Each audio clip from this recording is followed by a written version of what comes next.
Miruna, faites bagage le, Plecum in Canada. Imaginez-vous quitter votre maison, votre ville, votre famille. Quittez tous les repères que vous avez et tout ce que vous avez connu. C'est comme ça que mon histoire commence.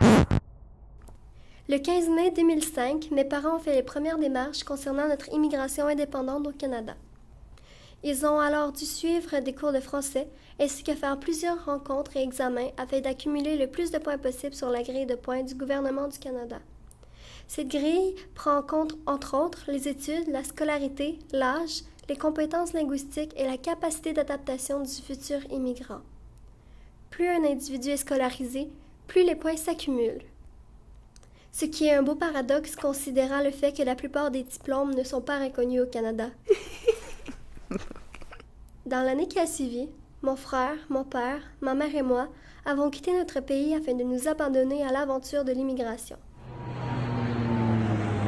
Nous avons atterri le 4 mai 2006 à Montréal après un vol de plus de 10 heures.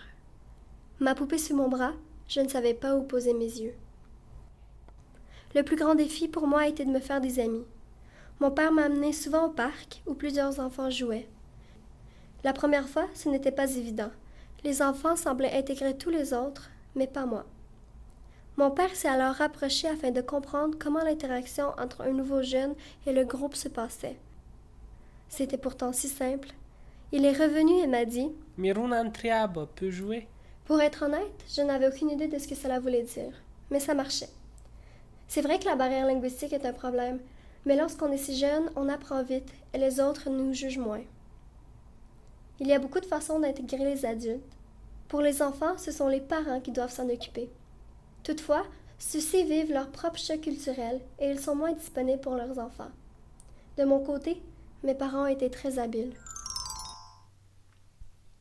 Le service d'aide aux Néo-Canadiens nous a beaucoup aidés et, en cette fin d'année scolaire, mon frère et moi avons été placés dans des classes d'accueil inférieures à notre année correspondante afin d'avoir une première impression de ce que c'est l'école ici.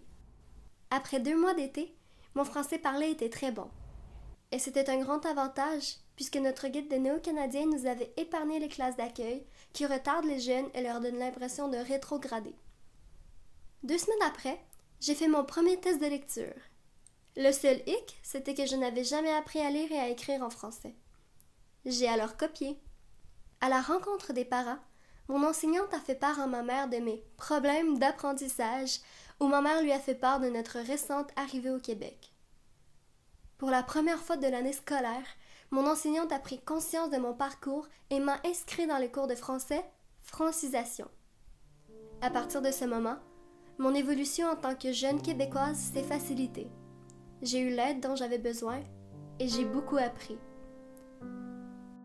J'ai eu un cheminement complet dans mes études et je n'ai plus eu besoin qu'on me prenne comme quelqu'un en difficulté ou qui avait besoin d'une aide particulière.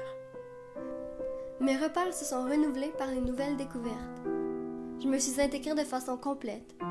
Et si ce n'est que de mon nom, on me prend pour une Québécoise à part entière.